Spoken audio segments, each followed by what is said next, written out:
in the mid-air by hitting the balloon in the center.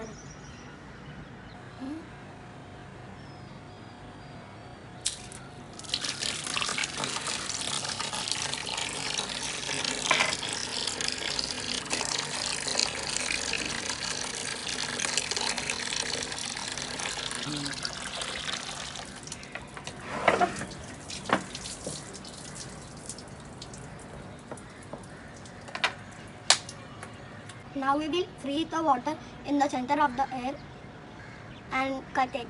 We'll freeze the balloon. What?